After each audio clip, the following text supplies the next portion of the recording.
नमस्कार। बिहार में किसकी सरकार? देखिए, तेजस्वी यादव जो वादे कर रहे हैं ना, ये वादे तो पूरे नहीं होंगे, क्योंकि कॉमन सेंस की बात है। एक बच्चा भी इस बात को समझ सकता है कि अगर किसी के पास 5 रुपए है और वो 500 लोगों को इनवाइट करे और उसके पास टोटल संपत्ति पांच ही रुपया है। एग्जाम्पल दे रहे हैं, 5 ही रुपया उसके पास टोटल संपत्ति। अगर वो टोटल संपत्ति बेच भी दे तो उसके पास 5 रुपए ही बनेंगे। और वो 500 लोगों को इनवाइट करेगा, अगर सिर्फ चाय ही पिलाना है तो क्या ये संभव है? कॉमन सेंस की बात है, संभव है। बिहार में हर परिवार को एक सरकारी नौकरी देना और जो संविदा पे है उनको भी परमानेंट कर देना, और इतना ही नहीं, 550 रुपए में सिलेंडर भी देंगे, जो अभी 1100 आसपास है। इसके बाद जो जन कल्याणकारी योजनाएं चलाई जा रही वो भी चलता रहेगा। 200 यूनिट बिजली फ्री भी देंगे, और इसके साथ साथ 2500 18+ महिलाओं को भी देंगे।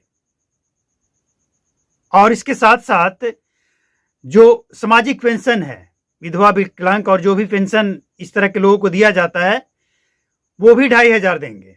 मतलब साफ है कि ये जो आंकड़े दिए जा रहे हैं और जो बिहार का बजट है, ये संभव नहीं। लेकिन इन सबसे ऊपर जो सबसे महत्वपूर्ण बात है वो समझना होगा, तेजस्वी यादव इस वादे को पूरा करें या ना करें, और नहीं करेंगे।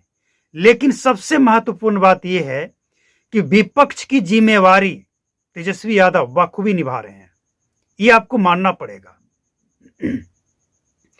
तेजस्वी यादव विपक्ष में है ना, और अगर वो 500 के वादा कर रहे हैं, मतलब एग्जाम्पल आप समझिए, 200 यूनिट बिजली फ्री देने की बात करते हैं तो नीतीश कुमार 125 यूनिट बिजली फ्री कर देते हैं।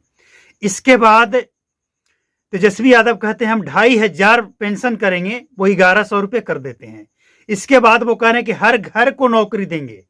तो भाई, अगर हर घर को नौकरी नहीं देंगे, लेकिन हर पढ़े लिखों को ही अगर नौकरी मिल जाए, तो सरकार के ऊपर एक प्रेशर है, एक दबाव है, और ये काम करेगा, कुछ तो काम करेगा।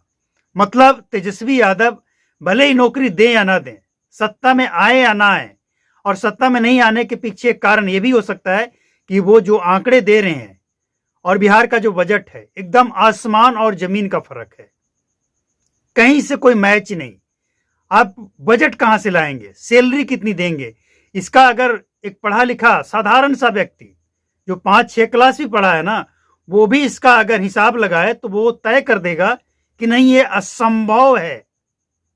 नौकरी हो सकता है आप दे दें, भर्ती कर दें, किसी नए नए डिपार्टमेंट बनाकर आप कर देंगे, लेकिन इसके बाद सैलरी, पेंशन और वो तमाम योजनाएं संभव नहीं है। लेकिन सरकार के ऊपर, इन तमाम बातों से सरकार के ऊपर एक प्रेशर पड़ता है, और जैसा कि प्रेशर पड़ा भी है, हो गया ना 125 यूनिट, 400 से 1100। तो ये वो प्रेशर है जिसके कारण आज बिहार की जनता को लाभ मिल रहा है।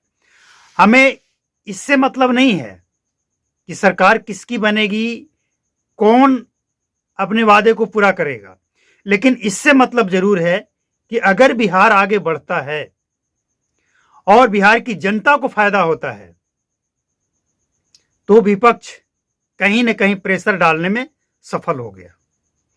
लेकिन इन सबसे ऊपर एक बात आपको याद रखना है कि आपके क्षेत्र का जो भी जनप्रतिनिधि, जो भी विधायक कैंडिडेट खड़ा है, उससे एक सवाल जरूर पूछिएगा कि आपके पास क्या विजन है, आप क्या करेंगे इस क्षेत्र के लिए, इस क्षेत्र की कौन सी समस्याएं आपको दिखी, और इसके बाद आप तय कर लीजिएगा कि क्या वो समस्या इस क्षेत्र में है, क्या उसके पास जो विजन है वो इस क्षेत्र के लिए सही है।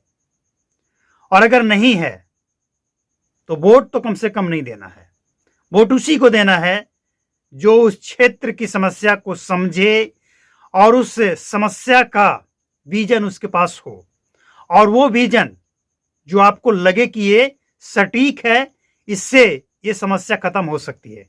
वरना वोट नहीं करना है, उससे अच्छा है कि आप उसको वोट दे दीजिए जो किसी बड़े पार्टी से नहीं जुड़ा है, लेकिन उसके पास कुछ ऐसा विजन है जो बड़े बड़े पार्टी के नेताओं के पास नहीं है।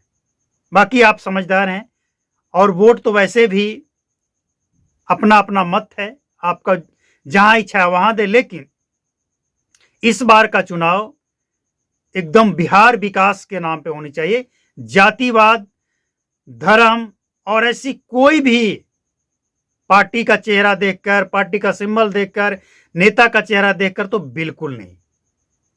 न लालू की चेहरा देखकर, न नीतीश की चेहरा देखकर। चेहरा देखना है तो बस अपने क्षेत्र की जनता का, और उस जनता का भलाई कौन करेगा, उस समस्या का समाधान जो इस क्षेत्र की जनता झेल रहे हैं, उसका विजन किसके पास है, ये देखकर।